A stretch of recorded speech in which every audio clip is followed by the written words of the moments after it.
നല്ലോണം എഫേർട്ട് ഇട്ട് ചെയ്തൊരു സംഭവമാണ്. കാട്ടുകയറിയ ആർക്കും അതൊന്നും തൊടാൻ സമ്മതിക്കാൻ പറ്റില്ലല്ലോ. ബുക്കിൽ തന്നെ ഈ ചൈതന്യം ഡബിൾ മോഹനന്റെയും ആ ഒരു റിലേഷൻഷിപ്പ്, ആ ഒരു ബോണ്ട് ഭയങ്കര ബ്യൂട്ടിഫുൾ ആയിട്ട് എഴുതിയിരിക്കുന്നത്. ഒരു കടലിലേക്ക് ഇറങ്ങുമ്പോ എന്തൊക്കെ ഉണ്ടോ അതിങ്ങനെ ഇറങ്ങുമ്പോഴല്ലേ മനസ്സിലാവുക. നല്ല ബ്രില്യന്റ് ടീമാ എല്ലാവരും. സിനിമാറ്റോഗ്രാഫർ ആണെങ്കിലും മ്യൂസിക് ഡയറക്ഷൻ ആണെങ്കിലും ആർട്ട് ഡയറക്ഷൻ ആണെങ്കിലും ജയൻ ചേട്ടനാണെങ്കിലും ഭയങ്കര ഒരു അടിപൊളി ക്രൂ ആൻഡ് കാസ്റ്റ് ആണ്. ഗംഭീര ക്യാരക്ടറാണ് ചെയ്യുന്നത്. ഷമി ചേട്ടൻ ഒരു മാസ്റ്റർ ക്ലാസ് ആണ്.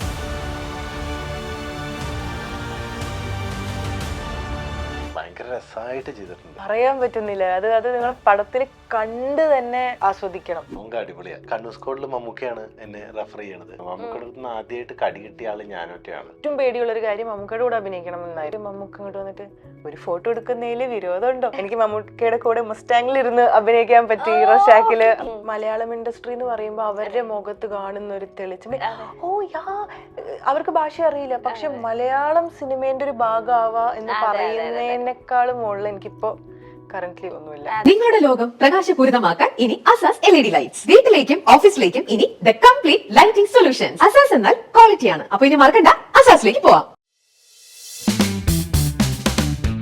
നമസ്കാരം നമസ്കാരം നമസ്കാരം. വെൽക്കം ടു ദ കെന്ന ഷോ. ഇന്ന് എന്റെ ഷോയിലുള്ളത് വിളയാത്ത് ബുദ്ധ എന്ന മൂവിയുടെ വിശേഷങ്ങൾ പങ്കുവെക്കാനായിട്ട് നമ്മുടെ ഏവരെയും പ്രിയപ്പെട്ട പ്രിയംവദ ആൻഡ് ധ്രുവൻ. നമസ്കാരം. നമസ്കാരം. Welcome to the show. Thank you. രണ്ടുപേരുള്ളൂ, നമ്മൾ എല്ലാരും കൂടെ കൂട്ടി 3 പേരുള്ളൂ. പക്ഷെ നമ്മൾ ഫുൾ ഓൺ എനർജി ആയിരിക്കും. കേട്ടല്ലോ, ഓണല്ലേ? പേടിക്കണ്ട കേട്ടോ. പേടിയുണ്ടോ? ഇല്ല. ഓക്കെ. ഒരു പകുതി എനർജി ഉണ്ടെങ്കിൽ തന്നെ എനർജി ഉള്ള പോലെ ആയിരിക്കല്ലേ. അപ്പം വിളയാത്ത് ബുദ്ധയാണ്. അപ്പൊ ഇതിന്റെ ടീസറും ഒക്കെ കണ്ടു കഴിഞ്ഞപ്പോഴത്തേനും പ്രേക്ഷകരെല്ലാരും വിചാരിച്ചേക്കുന്ന ഒരു കാര്യമുണ്ട്, ഇതൊരു പാൻ ഇന്ത്യൻ മൂവിയാണ്. എന്താ നമ്മുടെ പുഷ്പയൊക്കെ ആഘോഷിച്ച പോലെ തന്നെ വിളയാത്ത ബുദ്ധ നമ്മുടെ ഡബിൾ മോഹനനെ നെഞ്ചിലേറ്റിയേക്കാണ്. അപ്പൊ ആ ഒരു പ്രതീക്ഷ നിങ്ങൾ എത്രത്തോളം ടെൻഷൻ ആക്കുന്നു, അതോടൊപ്പം തന്നെ എത്രത്തോളം ഹാപ്പി ആക്കുന്നു? ആരോട് ചോദിക്കണം? ലേഡീസ് ഫസ്റ്റ് എന്നല്ലേ? പ്രിയംവദ പറഞ്ഞു. ആദ്യം തന്നെ വളരെയധികം സന്തോഷം. വിലായത്ത് ബുദ്ധ ഓൾ 5 ലാംഗ്വേജസിൽ ഇറങ്ങുന്നുണ്ട്. ഇപ്പൊ ടീച്ചർ ആണെങ്കിലും കന്നഡ, തെലുങ്ക്, തമിഴ്, ഹിന്ദി, മലയാളത്തിലൊക്കെ ഉണ്ട്. പിന്നെ ഭയങ്കര ഹാപ്പിയാണ് ആക്ച്വലി. അല്ല, ഇങ്ങനത്തെ ഒരു പടത്തിന്റെ ഭാഗമാവാൻ പറ്റി. ആൻഡ് യാ, ഇതന്നെയല്ലേ ചോദിച്ചത്? ചോദിച്ചത് എക്സൈറ്റ്മെന്റ് കുറച്ച് വളരെയധികം എക്സൈറ്റഡ് ആണ്. അതും ഇന്നലെ തുടങ്ങിയ എക്സൈറ്റ്മെന്റ് അല്ല. ഞാൻ പ്രിയംവദ പറയണ കേട്ടിട്ടുണ്ട്, മോർ ദാൻ ഈ ഡ്രീം കം ട്രൂ പോലെയാണ് എനിക്ക് പ്രൊജക്ട് വന്നപ്പോൾ എന്നാണ്. ഞാൻ എന്റെ ലൈഫിൽ ഇതുവരെ ഇത്രയും വെയിറ്റ് ചെയ്ത ഒരു മൊമെന്റ് ഉണ്ടായിട്ടില്ല. ഞാൻ പല ഇന്റർവ്യൂസിൽ ഇങ്ങനെ ഉണ്ടായിട്ടുണ്ട്.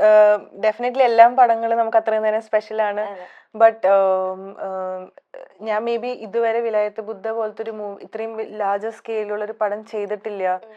ആൻഡ് നല്ലോണം എഫേർട്ട് ഇട്ട് ചെയ്തൊരു സംഭവമാണ്. അത് സ്ക്രീനിൽ കാണാൻ ഇങ്ങനെ കുറെ കാലമായിട്ട് വെയിറ്റ് ചെയ്യാൻ അതിന്റെ ഒരു എക്സൈറ്റ്മെന്റ് ഉണ്ട്. ഓക്കെ. ഇപ്പൊ പ്രേമതയുടെ എക്സൈറ്റ്മെന്റ് ഫേസ് ചെയ്യുന്നു, ബോഡി ലാംഗ്വേജ് അതെ ഫുൾ ഓൺ പവർ ആവുമല്ലോ. അപ്പൊ ധ്രുവൻ ചേട്ടാ, ഞാൻ ഒരു ടീച്ചറിൽ ഒരു മാസ് ഡയലോഗ് ഉണ്ട്, പുഷ്പ കളിക്കല്ലേടാ, അയ്യോ അത് ഇന്റർനാഷണൽ, നമ്മൾ വെറും ലോക്കൽ. അപ്പൊ അതിന് തന്നെ സ്റ്റാർട്ട് ചെയ്യുകയാണ്. എങ്ങനെ ഉണ്ടായിരുന്നു രാജുവേട്ടനായിട്ടുള്ള ഒരു വില്ലൻ ഷെയ്ഡ് ആണോ? രാജുവേട്ടനെ എതിർത്ത് നിൽക്കുന്ന ഒരാളല്ലേ? വില്ലനല്ല, പാവാണോ? രാജുവേട്ടനെ എതിർത്ത് നിൽക്കുന്ന ക്യാരക്ടറാണോ?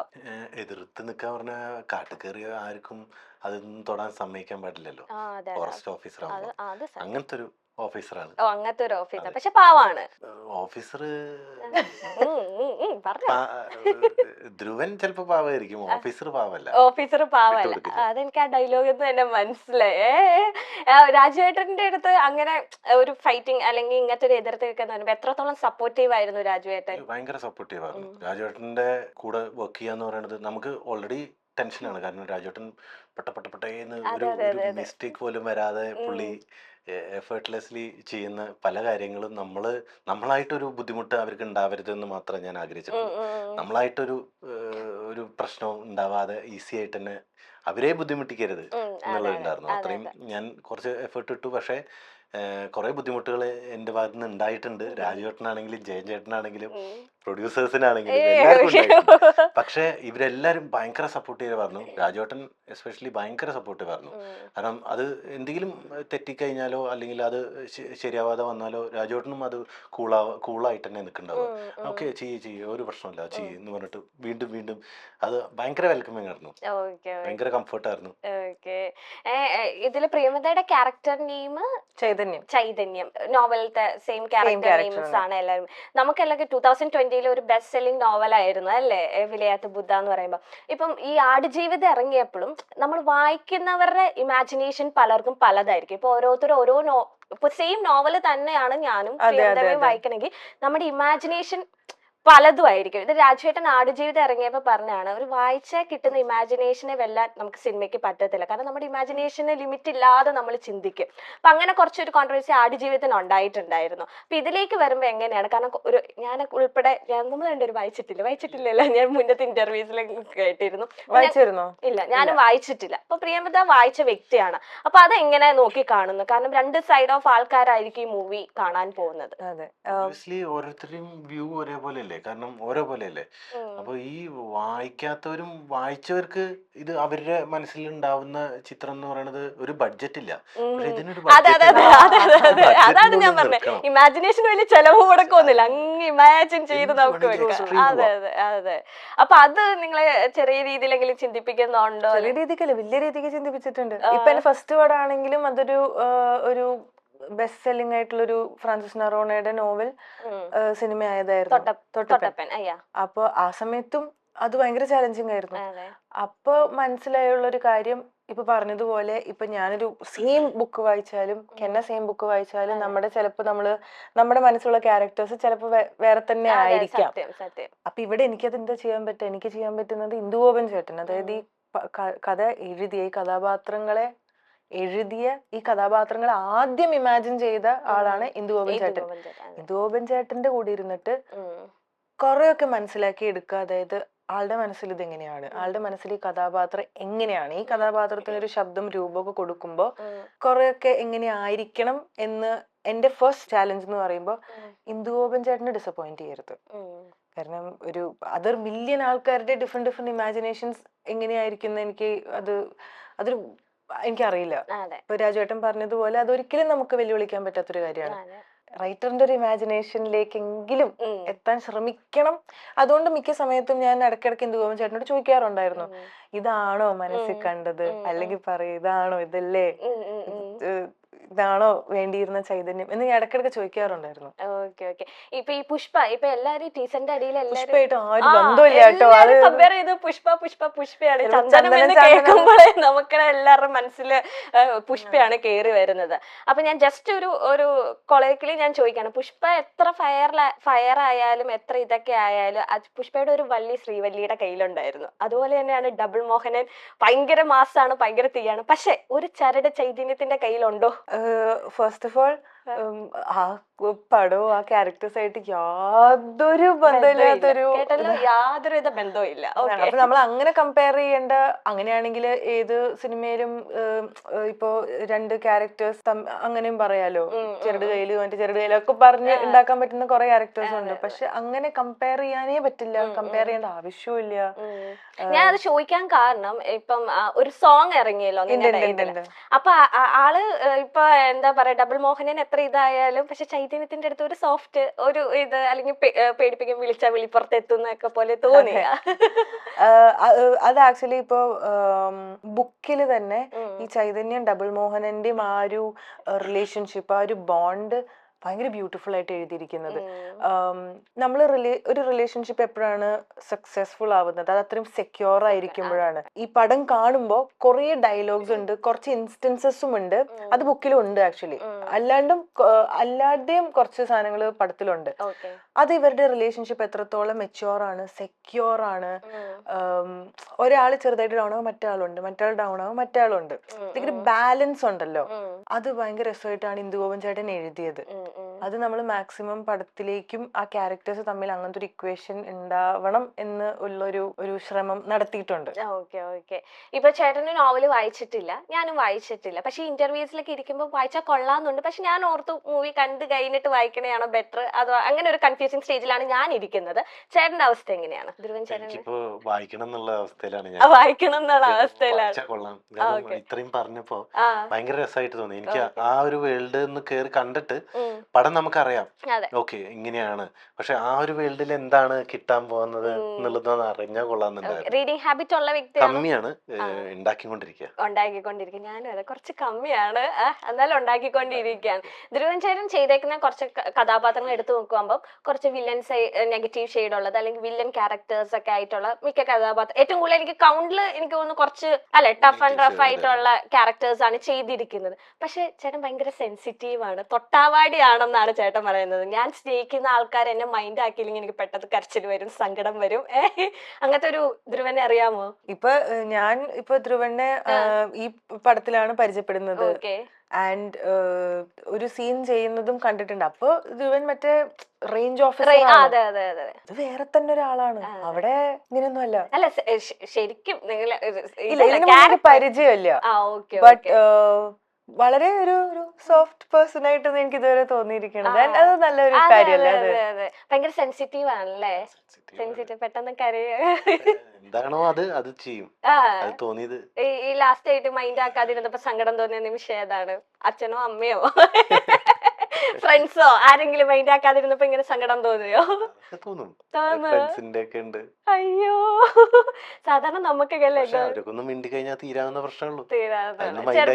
ചെറുപ്പം മുതലേ ഇങ്ങനെയാ, കുറച്ച് സെൻസിറ്റീവ് ക്യാരക്ടർ ആയിരിക്കാം. എനിക്ക് അറിയില്ല, എനിക്ക് ഓർമ്മയില്ല, പക്ഷെ സെൻസിറ്റീവ് ആണ്. അപ്പൊ ഇത്രയും സെൻസിറ്റീവ് ആയ ഒരു വ്യക്തി 10 വർഷം ഒരു സിനിമയ്ക്ക് വേണ്ടി ഡെഡിക്കേറ്റ് ചെയ്തു. അല്ലെങ്കിൽ എന്താ ഒരു പ്ലാൻ ബി പോലും, എല്ലാവരോടും പ്ലാൻ എ പ്ലാൻ ബി ചോദിക്കുമ്പോൾ ധ്രുവൻ ചേട്ടനോട് എപ്പോഴും ചോദിച്ചാൽ എനിക്ക് പ്ലാൻ ബി ഇല്ല, സിനിമ തന്നെയാണ്. അപ്പൊ ഇത്രയും സെൻസിറ്റീവ് ആൾക്കാരുടെ എല്ലാവരും പറയപ്പെടുന്നത് മനസ്സിന് കട്ടി കുറവാണ്, കുറച്ച് കട്ടിയുള്ളവരാണ് പെട്ടെന്ന് കരയുന്നതെന്നൊക്കെയാണ്. പക്ഷെ ഞാൻ വിശ്വസിക്കുന്ന സെൻസിറ്റീവ് ആൾക്കാർക്കാണ് കുറച്ചും മനക്കെട്ടിയും മനസ്സിന് കുറച്ച് കട്ടിയുള്ളതെന്ന്. അപ്പൊ എങ്ങനെയാണ് 10 വർഷം നിർത്തിയത്? എന്തുകൊണ്ട്? ഒരു കിക്ക് ഫാക്ടർ ഉണ്ടാവുമല്ലോ, അതെന്തായിരുന്നു ധ്രുവൻ ചേട്ടന്? സിനിമയാണ്. സിനിമ ഭയങ്കര ഇഷ്ടമാണ്. അത് കിട്ടിയാലും കിട്ടിയില്ലെങ്കിലും ഭയങ്കര ഇഷ്ടമാണ്. അത് സിനിമയ്ക്ക് വേണ്ടി അതില് ഒരുപാടുണ്ട്. ഒരു കടല് എന്നൊക്കെ പറയില്ലേ, അതുപോലെയാണ് ഇത് പഠിക്കാൻ ഇറങ്ങിയപ്പോ എനിക്ക് മനസ്സിലായത്.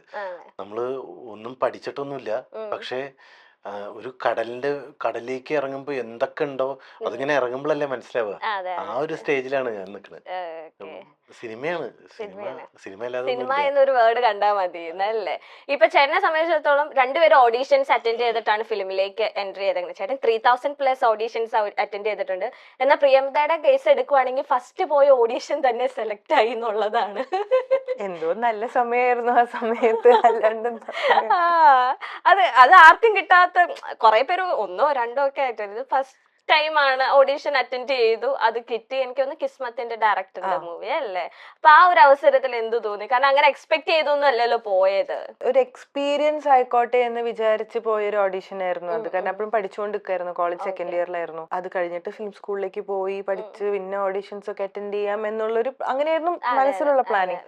അതുകൊണ്ട് വലിയ ടെൻഷൻ എടുത്ത് പോയി ചെയ്ത ഓഡീഷൻ ആയിരുന്നില്ല. അതുകൊണ്ടായിരിക്കാം ചിലപ്പോൾ കുറച്ചുകൂടി ഫ്രീലി ചെയ്യാൻ പറ്റിയ. മറ്റേ എന്ത് കിട്ടിയേ പറ്റൂ, കിട്ടണേ ദൈവമേ എന്ന് പറഞ്ഞു പോയിരുന്നെങ്കിൽ ചിലപ്പോ അത് നല്ല രീതിക്ക് പാളിയനെ. പറഞ്ഞ പോലെ ആദ്യമൊക്കെ ഞങ്ങൾ ഓഡിഷന് പോകുമ്പോ അങ്ങനെയായിരുന്നു, ഇത് കിട്ടണം. അപ്പൊ ശരിക്കും പോവും. കുറെ കഴിഞ്ഞപ്പോ മനസ്സിലായി ഇത് അങ്ങനെയൊന്നും കിട്ടില്ല.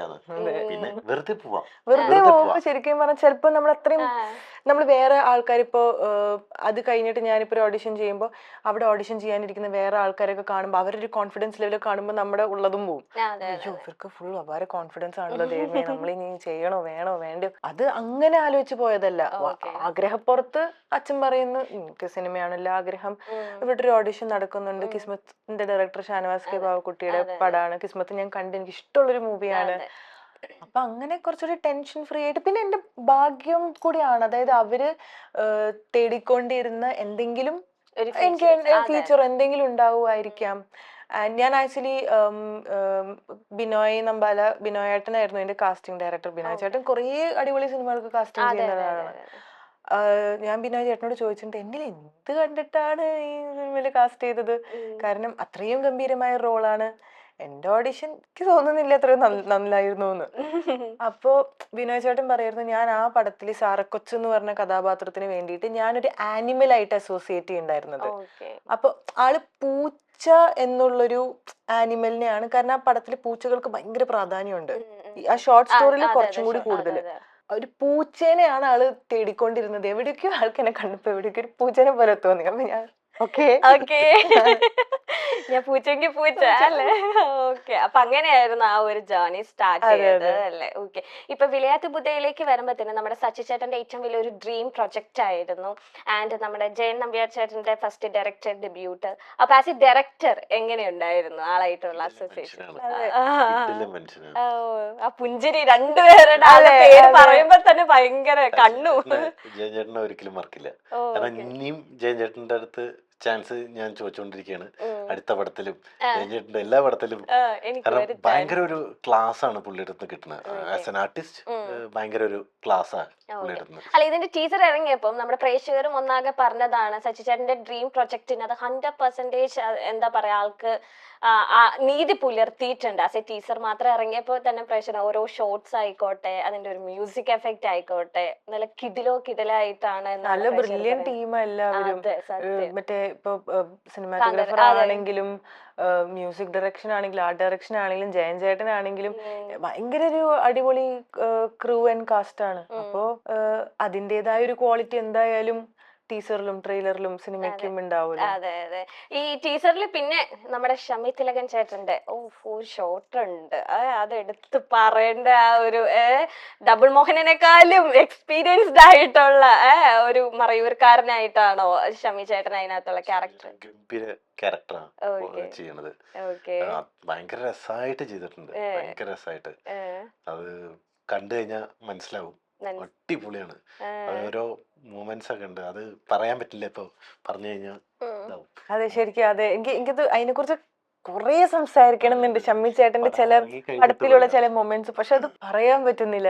അത് നിങ്ങൾ പടത്തിൽ കണ്ട് തന്നെ ആസ്വദിക്കണം. സൂപ്പർബ്, ഒരു മാസ്റ്റർ ക്ലാസ് ആണ്. ഷമ്മി ചേട്ടൻ ഒരു മാസ്റ്റർ ക്ലാസ് ആണ്. എനിക്കൊന്ന് അഭിനയം ശബ്ദവും എല്ലാം കൊണ്ടും ആളൊരു സകലകല വല്ലഭനാണ്. ചേട്ടനൊക്കെ ഡബ് ചെയ്യുമ്പോ ഞാൻ അവിടെ പോയിരിക്കും ഇത് കാണാൻ വേണ്ടിട്ട്, എന്താ ഈ പരിപാടി എന്ന് അറിയാൻ വേണ്ടിട്ട്. ആദ്യം ഞാൻ വിചാരിച്ചിട്ടുണ്ടായിരുന്നു എനിക്കും ഡബിങ് അറിയാന്ന്. ഇത് ചെയ്യാൻ തുടങ്ങിയപ്പോ എനിക്ക് മനസ്സിലായി എനിക്ക് ഒന്നും അറിയില്ല, അവിടെ ഇരുന്ന് പഠിക്കുക നല്ലതെന്ന് മനസ്സിലായി. ഞാൻ അവിടെ ഇരിക്കും, പുള്ളിയുടെ അടുത്ത് ഓരോന്ന് ചോദിക്കും, ഭയങ്കരമായിട്ട് എക്സ്പ്ലെയിൻ ചെയ്ത് തരും ചെയ്യും. അത്രയും എക്സ്പീരിയൻസ് ഉള്ള ആൾക്കാർ. അതെ, സത്യം. ഡബിങ്ങിന്റെയും എല്ലാത്തിന്റെയും ഒരു തല തന്നെയാണല്ലോ ഷമ്മി ചേട്ടൻ എന്ന് പറഞ്ഞാൽ. ഇതുപോലെ തന്നെ പ്രിയമത പറയണ കേട്ടിട്ടുണ്ട്, ഞാൻ എന്റെ ഒപ്പം ആക്ട് ചെയ്യുന്ന ഏത് കോ ആക്ടേഴ്സ് ആയിക്കോട്ടെ, ഞാൻ അവർ ചെയ്യുന്ന നോക്കി പഠിക്കാൻ എനിക്ക് ഇഷ്ടമാണ്. അവർ ചെയ്യുന്ന ഓരോ ക്യാരക്ടർ എന്തൊക്കെയാണോ അവർ എടുക്കുന്നത് അത് പിക്ക് ചെയ്യാൻ ഇഷ്ടമാണ്. അപ്പം രാജുവേട്ടനായിട്ട് ഓഫ് കോഴ്സ് കുറെ സീൻസ് ഉണ്ട്. അപ്പൊ രാജുവേട്ടന്റെ ഏതൊക്കെ ഷോട്ടിൽ നിന്ന് എന്തൊക്കെയാണ് രാജുവേട്ടനിൽ നിന്ന് പഠിച്ച as an actor? I think as an actor നമ്മളെല്ലാരും എവിടേക്കോ നോയിങ്ലി അൺനോയിങ്ലി ചെയ്തു പോകുന്നൊരു കാര്യമാണ്. എന്തെങ്കിലും നമ്മൾ ഇതുവരെ ചിന്തിക്കാത്ത എന്തെങ്കിലും കാര്യങ്ങൾ വേറെ ആക്ടർ ചെയ്യുമ്പോൾ നമ്മൾ എടുക്കുമല്ലോ, അടുത്ത പടത്തിൽ ഇങ്ങനെ എന്തെങ്കിലും ചെയ്യണം. അതെല്ലാരും ചെയ്തു പോകുന്നൊരു കാര്യമാണ്. അല്ലെങ്കിൽ നമ്മൾ എവിടെയാണോ അങ്ങനെ തന്നെ ആയിരിക്കുള്ളൂ എല്ലാം പടത്തില്. ബട്ട് ഇപ്പൊ രാജുവേട്ടനെ പോലത്തെയുള്ള ഇത്രയും വർഷത്തെ എക്സ്പീരിയൻസും ഒരു സൂപ്പർ സ്റ്റാർ ആണല്ലോ. അപ്പൊ രാജുവേട്ടനെ പോലത്തെ ഉള്ള ഒരു actor who's also a brilliant filmmaker, ഇത്രയും നോളജബിൾ ആയിട്ടുള്ള ഒരു പേഴ്സണാലിറ്റിയാണ്. അപ്പൊ അങ്ങനത്തെ ഒരാളുടെ കൂടെ വർക്ക് ചെയ്യാൻ ഉള്ളൊരു ഭാഗ്യം കിട്ടുമ്പോൾ നമ്മൾ ആ ടൈം തീരെ ടേക്ക് ഇറ്റ് ഫോർ ഗ്രാന്റഡ് ആക്കില്ല. നമ്മൾ മാക്സിമം ഇന്റൻഷനലി നമ്മൾ ഒബ്സർവ് ചെയ്ത് പഠിക്കുന്നു, അങ്ങനെയല്ല.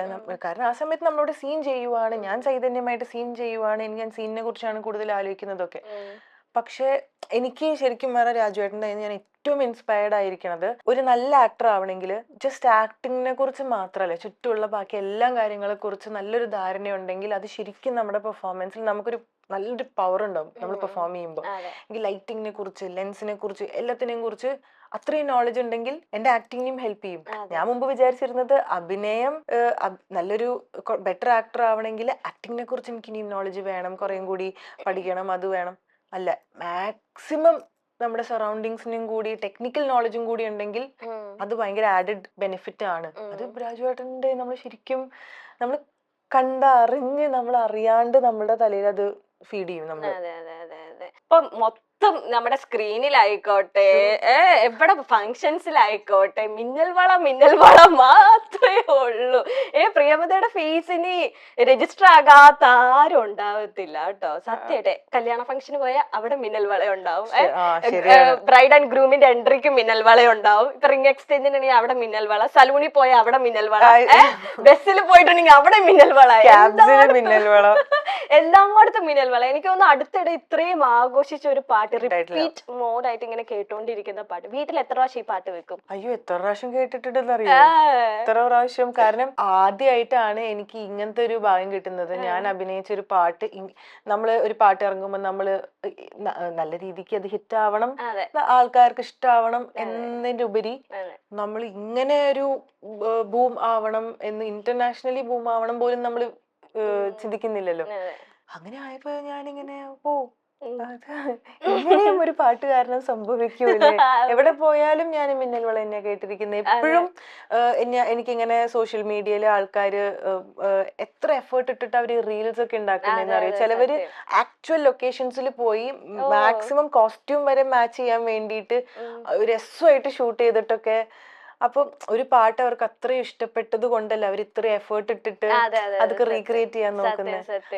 രസമായി, ഭയങ്കര സന്തോഷം. പ്രിയമത ഈ പാട്ടിനെ കേൾക്കുമ്പോ സ്വന്തം തന്നെയല്ലേ ഇമാജിൻ ചെയ്തത്? നമ്മൾ ഈ പാട്ട് കേൾക്കുമ്പോൾ നമ്മളെ തന്നെയാണ് ഇമാജിൻ ചെയ്തത്. ഇത് ഓൾറെഡി ആ പാട്ടിൽ ആക്ട് ചെയ്ത് വെച്ചേക്കും, പിന്നെ ആ പാട്ട് കേൾക്കുമ്പോ എന്തായിരിക്കും ഇമാജിനേഷനിൽ വരുന്നത്? എനിക്ക് ഇപ്പൊ പാട്ട് കേൾക്കുമ്പോ ആക്ച്വലി ഷൂട്ട് ചെയ്ത ചില സമയങ്ങളൊക്കെ എനിക്ക് ഓർമ്മ വരാറുണ്ട്. നമ്മൾ ഷൂട്ട് ചെയ്യുമ്പോഴൊക്കെ ഇടയ്ക്ക് ഇതിന്റെ ഫസ്റ്റ് ട്യൂൺ മാത്രമേ പ്ലേ ചെയ്തിട്ടുണ്ടായിരുന്നുള്ളൂ. അപ്പൊ ഈ പാട്ട് മൊത്തത്തിൽ ആയിട്ടുണ്ടായിരുന്നു ഇല്ല തോന്നുന്നു, എനിക്കറിയില്ല. അപ്പോ എനിക്ക് ഈ അമ്പലത്തോട്ടത്തിൽ ഷൂട്ട് ചെയ്തതും ആ പള്ളിയുടെ മുന്നിൽ കൂടെ നടക്കുന്നതും മറ്റേ അങ്ങനെ കുറെ ഇൻസ്റ്റൻസസ് എനിക്ക് ഓർമ്മയുണ്ട്. ഭയങ്കര രസമാണ് ഈ സോങ് ഒക്കെ ഷൂട്ട് ചെയ്യാൻ. ആക്ച്വലി ഭയങ്കര രസമാണ്. അപ്പൊ എനിക്ക് പാട്ട് കേൾക്കുമ്പോ കുറെ അതൊക്കെ ഓർമ്മ വരും. നമ്മൾ അവിടെ ഷൂട്ട് ചെയ്തത്, ഇവിടെ ഷൂട്ട് ചെയ്തത്. അതെ, അതിന്റെ പിന്നാമ്പറ അല്ലെ BTS വീഡിയോസ് ഒക്കെ ആയിരിക്കും നിങ്ങൾക്ക് കൂടുതൽ ഓർമ്മ വരുന്നത്. നമ്മൾ അതിന്റെ ഫൈനൽ ഔട്ട് അല്ലേ കണ്ടിട്ടുള്ളൂ.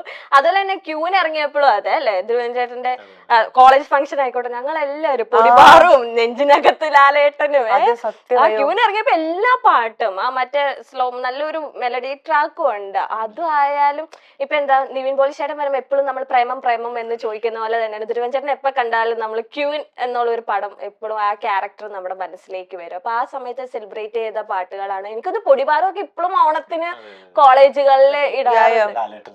അതെ, ലാലേട്ടൻ സോങ് ആണ് ഇത്രയും എന്താ പറയാ, ഒരു ലാലേട്ടൻ ഫാനുകാർക്കൊക്കെ ഇത്രയും അടിപൊളി പാട്ട്. അതിന്റെ ഒരു ഭാഗമായി ഇപ്പൊ എങ്ങനെയാണ്? കാരണം അത്രയും ഒരു എന്താ ഒരു ഐക്കോണിക് സോങ് ആണ് ലാലേട്ടന്റെ. ചോദിച്ചപ്പോ ആ സോങ് കാണുമ്പോ എന്താ ചിന്തിക്കണെന്ന് ചോദിച്ചപ്പോഴാണ് ഞാനും അത് ആലോചിച്ചത്. ശരിയാണല്ലോ, അതെന്തായിരിക്കും എന്നുള്ളത് ആലോചിച്ചു. അപ്പൊ ഞാൻ എന്റെ വെണ്ണിലവയാണ് ഞാൻ ആലോചിച്ചത്. വെണ്ണിലവ ഈ പറയണ പോലെ തന്നെ ഷൂട്ട് ചെയ്യണ സമയത്ത് എനിക്ക് ഡിജോ എൻ്റെ അടുത്ത് എടാ ഇങ്ങനെയാണ് ആ മൂവ്മെന്റ്, ഇങ്ങനെയാണ് ആ സീൻ, ഇങ്ങനെയാണ്, ഇതൊക്കെ എനിക്കും ഓർമ്മ വരുന്നുണ്ടായിരുന്നു. ഞാനപ്പോ വെണ്ണിലവേ ഫുൾ സോങ് വെക്കില്ല. എനിക്ക് ഒരു ബീറ്റ് കിട്ടുമ്പോൾ എനിക്കൊരു 4 ലൈൻ ഉണ്ട്, അത് കിട്ടുമ്പോൾ എനിക്ക് ഭയങ്കര ഇമോഷൻസ് ഇത് കിട്ടിയായിരുന്നു. അപ്പൊ ഞാൻ പറഞ്ഞു അത് മാത്രം വെച്ചാൽ മതി, എനിക്ക് അത് മാത്രം മതി, പാട്ട് ഫുള്ള് വേണ്ട. എന്തോ അങ്ങനെ ഇല്ലേ, അത് പഠിക്കണ്ട, അതെ ഞാൻ പാടിക്കൊളാക്കുന്നില്ല.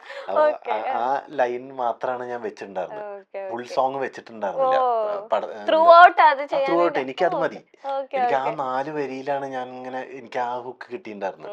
അപ്പൊ ഞാൻ പറഞ്ഞു എനിക്ക് അത് മാത്രം വെച്ചാൽ മതി, അത് റിപ്പീറ്റ് ചെയ്ത് വെച്ചാൽ മതി എന്ന് പറഞ്ഞിട്ട് അത് മാത്രം വെച്ചിട്ടായിരുന്നു. അപ്പൊ നമുക്ക് കേൾക്കുമ്പോ അത് ഇങ്ങനെയായിരുന്നു, അത് അങ്ങനെ ചെയ്തതാണ്, അത് അവിടെ ചെയ്യുമ്പോ ഞങ്ങളെല്ലാരും ഇങ്ങനെ ഇരിക്കായിരുന്നു, ഇതൊക്കെ ഓർമ്മ വരുന്നത്. അതെ അതെ. അല്ല, നിങ്ങൾക്ക് രണ്ടുപേർക്കും മുന്നേ പോയി സ്റ്റേ ചെയ്തു, അടുത്തൊരു ടൈലറിംഗ് ഷോപ്പിൽ സ്ഥിരം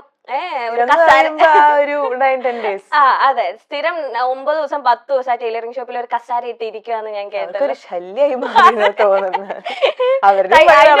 പഠിച്ചോ? ഇല്ല, ഞാൻ അവിടെ ഇരുന്ന് കുറെ വെറുതെ സംസാരിക്കും. അവരുടെ സ്ലാങ് ഒക്കെ കിട്ടാൻ അങ്ങനെ വലിയ വ്യത്യാസം സ്ലാങ് ഒന്നും അല്ല കേട്ടോ. ആക്ച്വലി അവര് കുറെ പേര് തമിഴ് സംസാരിക്കുന്നു, കുറെ പേര് മലയാളം സംസാരിക്കുന്നു, അതൊക്കെ തന്നെ. ഒരു ഇടുക്കി സ്ലാങ് അല്ലേ ചെറുതായിട്ട് അവർക്കുള്ളത്, ഒരു ഇടുക്കി കോട്ടയം അങ്ങനെ എന്തോ ഒരു സ്ലാങ് അല്ലേ, കുറച്ചൊക്കെ കോട്ടയം ഇടുക്കി അങ്ങനെ എന്തോ തോന്നുന്നു. കോട്ടയില്ല, ഇടിക്കുണ്ടോ? തമിഴ് മലയാളം തമിഴ് ആക്ച്വലി ക്യാരക്ടറിന് ചെയ്തിട്ടേ ഇല്ല, പിടിച്ചിട്ടില്ല. ബട്ട് അങ്ങനത്തെ ഒരു സ്ലാങ് ആണ്. പക്ഷെ നമ്മൾ ചിലപ്പോ ഈ കാസർഗോഡ് സ്ലാങ് അല്ലെങ്കിൽ കണ്ണൂർ സ്ലാങ് മൊത്തത്തിൽ ഡിഫറെന്റ് പറയില്ല, തൃശ്ശൂർ സ്ലാങ്, അങ്ങനെ എനിക്ക് ഡിഫറൻസ് ഒന്നും അത്രയും തോന്നിയിട്ടുണ്ടായിരുന്നില്ല. നല്ല എക്സ്പീരിയൻസ് ആയിരുന്നു കേട്ടോ. അവിടെ ഇങ്ങനെ തുമ്പീസ് എന്നായിരുന്നു ആ ടൈലറിംഗ് ഷോപ്പിന്റെ പേര്. അതൊരു രസമുള്ള ഒരു എക്സ്പീരിയൻസ് അല്ല അത്. നമുക്ക് ഈ ഇങ്ങനത്തെ ക്യാരക്ടേഴ്സ് ഒക്കെ ചെയ്യുമ്പോൾ, ഇങ്ങനത്തെ സിനിമകൾ ചെയ്യുമ്പോൾ മാത്രം കിട്ടുന്ന ഒരു ഇതല്ലേ. അവർക്ക് മനസ്സിലായിരുന്നു ഇങ്ങനെ പഠിക്കാനാണ് വന്നിരിക്കുന്നത്. പഠിക്കാന്ന് പറഞ്ഞാൽ ഇപ്പൊ ഞാനവിടെ ടൈലറിംഗ് പഠിക്കാനോ അല്ലെങ്കിൽ എന്താ ഇപ്പൊ അവിടെ ഒരു 9 ദിവസം കൊണ്ട് നമുക്ക് പഠിക്കാൻ പറ്റുക അല്ല. ബട്ട് അത് ടീമായിട്ട് എടുത്തൊരു എഫേർട്ടാണ്. അതായത് ഒരു ലേഡീസ് ടൈലറിംഗ് ഷോപ്പിലായിരിക്കും അവിടുത്തെ ഏറ്റവും കൂടുതൽ ലേഡീസിനെ നമുക്ക് എപ്പോഴും കാണാനൊക്കെ പറ്റുക.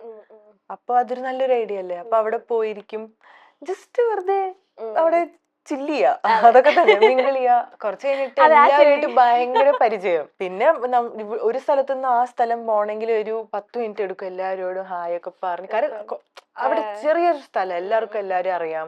പിന്നെ അവരും ഭയങ്കര എക്സൈറ്റഡ് ആയിരുന്നു, അവിടെ ഒരു സിനിമ ഷൂട്ട് ചെയ്യാൻ പോവാണ്. എനിക്ക് തോന്നുന്നു അവിടുത്തെ ചേച്ചിയുടെ കുട്ടികളെ പിക്ക് ചെയ്യാനൊക്കെ പോവായിരുന്നു. കാരണം അങ്ങനെ ആയി. പിന്നെ രസമായിരുന്നു, നല്ല രസമായിരുന്നു. അങ്ങനത്തെ ഒരു നല്ല അടിപൊളി 10 days രസം കിട്ടിയിട്ടില്ല. സ്റ്റാർട്ട് ചെയ്ത് കഴിഞ്ഞിട്ടാ ജോയിൻ ചെയ്ത്. എനിക്ക് ക്ലാസ് കിട്ടിയില്ല, അത് മിസ്സായി. അത് ഒരു അനുമോഹൻ ഉണ്ടായിരുന്നു. ഞാൻ ഈ തുമ്പീസില് ഈ ടൈലറിംഗ് ഷോപ്പിൽ പോകുമ്പോ അതിന്റെ തൊട്ടപ്പുറത്ത് ഒരു പലചരക്ക് കടയുണ്ടായിരുന്നു. അവൻ അവിടെ പോവും. അനി എന്ന് പറഞ്ഞൊരു ക്യാരക്ടറാ ചെയ്യുന്നത്, ഭാസ്കരൻ മാഷിന്റെ മോൻ. അപ്പൊ അവൻ ആ കടയിൽ പോയിരിക്കും. എന്നിട്ട് വൈകുന്നേരം നമ്മളിങ്ങനെ ജോലിയൊക്കെ കഴിഞ്ഞ് വരില്ലേ, അതുപോലെ തിരിച്ചു താമസ സ്ഥലത്തൊക്കെ പോകുമ്പോ നമ്മളിങ്ങനെ അന്ന് എങ്ങനെ ഉണ്ടായിരുന്നു, കടയില് തിരക്കുണ്ടായിരുന്നോ പറഞ്ഞു. അങ്ങനെയൊക്കെ രസമായിരുന്നു.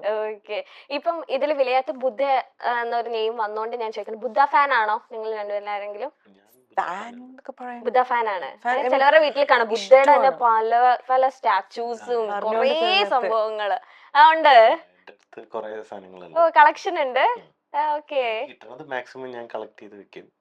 എത്ര കൗണ്ട് വെക്കാൻ പറ്റുന്ന 100+ ഒക്കെ ഉണ്ടാവും? അയ്യോ അത്രയൊന്നുമില്ല. ഞാൻ കിട്ടുന്നത് മേടിച്ചു വെക്കും. എല്ലാം കുറെ നാട്ടിലുണ്ട്, കുറെ ഫ്ലാറ്റിലുണ്ട്. ഈ ബുദ്ധകൾ വീട്ടിൽ ഇങ്ങനെ സ്ഥാനമൊക്കെ നോക്കി വെച്ചാൽ ഭയങ്കര ഐശ്വര്യം, സന്തോഷം അങ്ങനെയൊക്കെ ഉണ്ട്. കേട്ടിട്ടുണ്ട്. അതെ, ഹാപ്പി ബുദ്ധ, സാഡ് ബുദ്ധ, മണി ബുദ്ധ, അങ്ങനെയൊക്കെ ഉണ്ട്. ഫുൾ ബുദ്ധ എപ്പോഴും മേടിച്ചു വെക്കാറ്. ഇഷ്ടാണോ?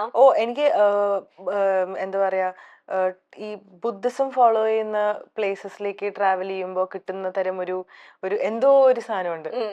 അപ്പോ എവിടേക്കോ നമുക്ക് ചെറുതായിട്ട് ഒരു ബുദ്ധനെ ഇഷ്ടമല്ല എന്ന് പറഞ്ഞ ഒരാള് ഞാൻ ഇതുവരെ കണ്ടിട്ടില്ല ആക്ച്വലി. അങ്ങനെ പിന്നെ വിലായത്ത് ബുദ്ധയും കൂടി ആയപ്പോഴത്തേക്കും നമുക്കൊരു വേറെ തന്നെ ഇമോഷൻ ആയിരിക്കില്ല ബുദ്ധ എന്ന് കേൾക്കുമ്പോ. അപ്പൊ അങ്ങനെ ഈ വിലയാത്ത ബുദ്ധകളെ കാണുമ്പോ തന്നെ നമുക്ക് അവരുടെ ഷേപ്പ്, അവരുടെ ഇരിപ്പും കാണുമ്പോ തന്നെ നമുക്ക് ഒരു മനസ്സിനൊക്കെ ഒരു പുഞ്ചിരി. കാശിട്ട് വെച്ചാൽ ഹോട്ടൽസിലൊക്കെ ഇങ്ങനെ വെക്കണം കണ്ടിട്ടില്ലേ? ഇങ്ങനെ കാശ് തരാൻ വേണ്ടിയാണ് അവരിങ്ങനെ വെച്ചേക്കുന്നത്. അങ്ങനെയൊക്കെ ആട്ടോ. ആണോ? കണ്ട ഒരു പുതിയ അറിവ് ഞാൻ ഷെയർ ചെയ്ത് തന്നില്ലേ? ഇനിയിപ്പോ ഇന്ന് തൊട്ട് കാറിലൊക്കെ വെച്ചോ. അയ്യോ കറക്റ്റ് അല്ലേ? കറക്റ്റ് ആയിരിക്കും കേട്ടോ. അങ്ങനെയൊക്കെയാണ് ഞാനും കേട്ടറിവ്. മണിയുടെ ഒക്കെ മറ്റേ ഇവരല്ലേ, മറ്റേ ഒരു കുംഭവേരൊക്കെ. അത് ലാഫിംഗ് ബുദ്ധ, അതൊരു വൺ ടൈപ്പ് ഓഫ് ബുദ്ധയാ. അപ്പൊ ചേട്ടന്റെ എന്താ വയറൊന്നും ഇല്ലാത്ത ബുദ്ധയാണ്? പ്രോപ്പർ ബുദ്ധയാണ്. ഓ, ഞാൻ ഉദ്ദേശിച്ച മറ്റേ ലാഫിംഗ് ബുദ്ധ കേട്ടോ.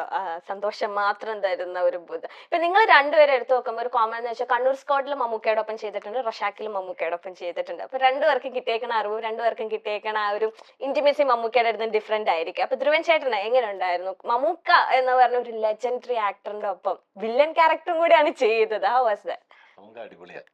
നമ്മുടെ കൂടെ വർക്ക് ചെയ്യാ പറയുന്നത് ഭയങ്കര എക്സൈറ്റിംഗ് ആണ്. പിന്നെ എന്താന്ന് വെച്ച് കഴിഞ്ഞാൽ ഈ പറയുന്ന പോലെ കണ്ണൂർ സ്ക്വാഡിൽ മമ്മൂക്കയാണ് എന്നെ റെഫർ ചെയ്യണത്. ഭയങ്കര രസമായിരുന്നു. മമ്മൂക്കയുടെ അടുത്ത് ആദ്യമായിട്ട് കടി കിട്ടിയ ആള് ഞാനൊറ്റയാണ്. വേറെ ആർക്കും കടി കിട്ടിയിട്ടില്ല തോന്നുന്നുണ്ട്. അല്ല, മമ്മൂക്ക റെഫർ ചെയ്യാന്ന് തന്നെ പറയുമ്പോഴത്തേനല്ലേ അത് നമുക്ക് എല്ലാവർക്കും കിട്ടുന്ന കടി കിട്ടിയ ആള് ഞാനാണ് തോന്നുന്നത്. പാടെ എത്ര നാളുണ്ടായിരുന്നു? കുറച്ച് ദിവസം ഉണ്ടായിരുന്നു. ഓ, വൈഫിനോടൊക്കെ പറഞ്ഞു മമ്മൂക്ക? ഞാൻ ഫോട്ടോ എടുത്ത് വെച്ചിട്ടുണ്ട്. മമ്മൂക്കയുടെ ഇങ്ങനെ അടിയോ വഴക്കോ എല്ലാം കിട്ടിയിട്ടുണ്ട് പ്രേമത്തേക്ക്?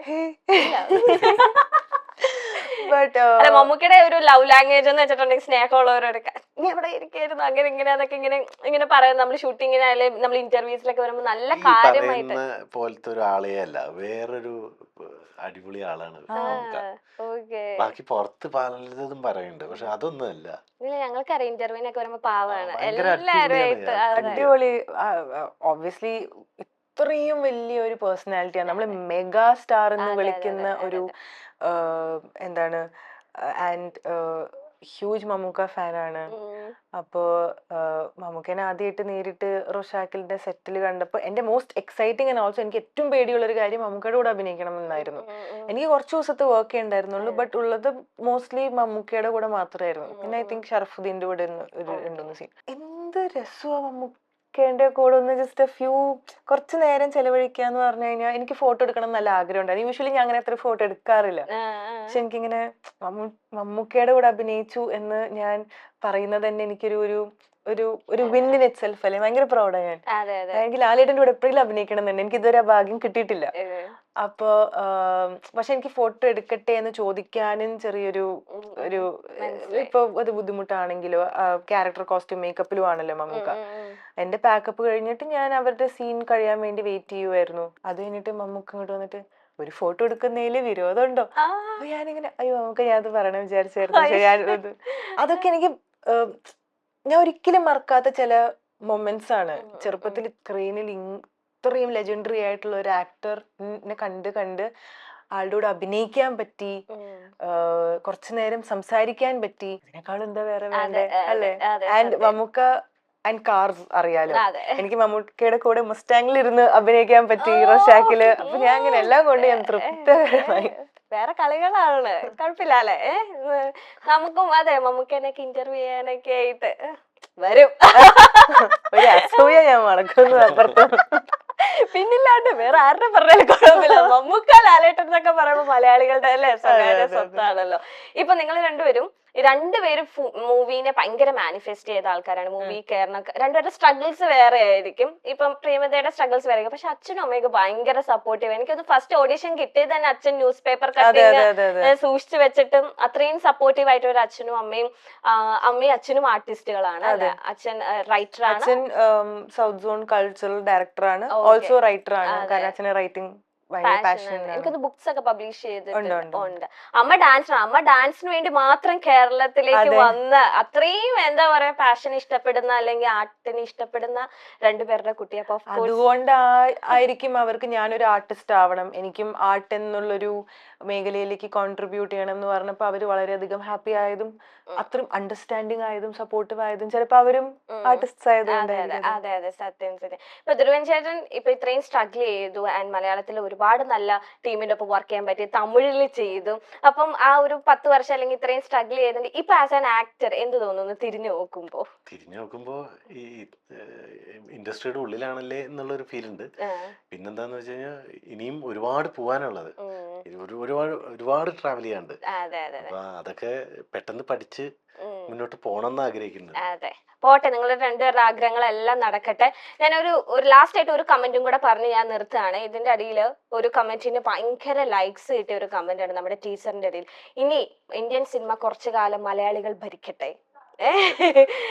ആ കമന്റിനോട് എന്താണ് പറയാനുള്ളത്? ഇന്ത്യൻ സിനിമ അതെ, ഇപ്പൊ എവിടെയെങ്കിലും ഇപ്പൊ യാത്ര പോകുമ്പോ എവിടെയെങ്കിലും പോകുമ്പോ ചോദിക്കുമല്ലോ എന്താ ചെയ്യുന്നത്. നമ്മൾ ആക്ടറാന്ന് പറയുമ്പോ എന്ത് ഇൻഡസ്ട്രി, മലയാളം ഇൻഡസ്ട്രി എന്ന് പറയുമ്പോ അവരുടെ മുഖത്ത് കാണുന്ന ഒരു തെളിച്ചം, അവർക്ക് ഭാഷ അറിയില്ല പക്ഷെ മലയാളം സിനിമേന്റെ ഒരു ഭാഗമാവാ എന്ന് പറയുന്നതിനേക്കാളും മുകളിൽ എനിക്കിപ്പോ കറന്റ്ലി ഒന്നുമില്ല. അതെ, ആ കമന്റിനോട് ഞങ്ങൾ യോജിക്കുകയാണ്. ഇനി കുറച്ചു നാള് ഇന്ത്യൻ സിനിമ മലയാളികൾ ഭരിക്കട്ടെ ഗൈസ്. അങ്ങനെ നവംബർ 21 വിലയാത്ത ബുദ്ധ റിലീസ് ആകാൻ പോവുകയാണ്. ലാസ്റ്റ് ആയിട്ട് പൃഥ്വിരാജ് ചേട്ടന്റെ നമ്മുടെ രാജേട്ടന്റെ ഇപ്പൊ രാജമൗലി സാറിന്റെ ഒരു പോസ്റ്റർ റിലീസ് ആയിട്ടുണ്ട്. ഭയങ്കര ഡിഫറെന്റ് പോസ്റ്റർ ആണ്. ഇത് കണ്ടിട്ട് നിങ്ങൾ രാജേട്ടന് മെസ്സേജ് അയച്ചോ? ഇല്ല, കണ്ട് കാണുമ്പോൾ പറയാലോ. പോലീസ് ഓഫീസർ എന്താ രാജേട്ടന് മെസ്സേജ് അയക്കാതിരുന്നേ? സ്റ്റോറി ഒക്കെ ഇട്ടിട്ടുണ്ടായിരുന്നു, അത് കണ്ട് സന്തോഷം. അപ്പൊ നേരിട്ട് കാണാം അല്ലേ ഇനി ഇതിന്റെ റിലീസിന്റെ ഭാഗം? ഷൂട്ടിന്റെ ഇടയിൽ നമ്മൾ ഡിസ്റ്റർബ് ചെയ്യണം. ഡിസ്റ്റർബ് ചെയ്യണ്ട. വരട്ടെ. അതെ, ഇവിടെ വരട്ടെ. അപ്പൊ 21st ഞങ്ങൾ എല്ലാരും വെയിറ്റിംഗ് ആണ്. കാണണം, കണ്ടിട്ട് പറയണം. കാണും, എന്തായാലും പറയും. ഒരു പാൻ ഇന്ത്യ മൂവി ആകട്ടെ. വേണ്ടി വെയിറ്റ് ചെയ്യണ്ട. ഇല്ല ആരും OTTക്ക് വേണ്ടി വെയിറ്റ് ചെയ്യില്ല. ഇതിന്റെ ഒരു ഓഡിയോ വിഷ്വലും മ്യൂസിക്കും ജെയ്ക്സ് ബിജോയൊക്കെ അല്ലേ നമ്മുടെ അടിപൊളി ടെക്നീഷ്യൻസ്മാരാണ് ഇതിന്റെ ബാക്കിൽ പ്രവർത്തിച്ചിരിക്കുന്നത്. And all the very best. And wind up ചെയ്യുന്നതിന് ഒരു ചെറിയൊരു ഗിഫ്റ്റ് ഞങ്ങൾ അങ്ങനെ വെറും കൈയോടെ വിളിക്കും.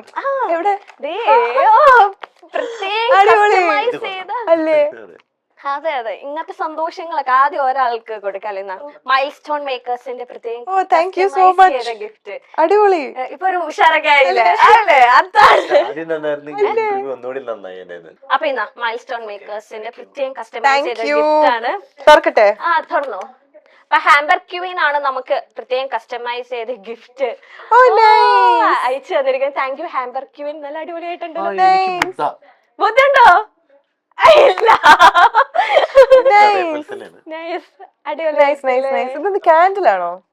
ഓ യെസ്, ഞാനിപ്പോ എന്റെ കാൻഡിൽ ഫേസിലാണുള്ളത്. എനിക്ക് ഇത് ഓർമ്മ വേണം. അപ്പൊ താങ്ക് യു സോ മച്ച്. അപ്പൊ അടിപൊളിയാവട്ടെ. ലൈഫും പടങ്ങളെല്ലാം കിട്ടി സന്തോഷായിട്ടിരിക്കും.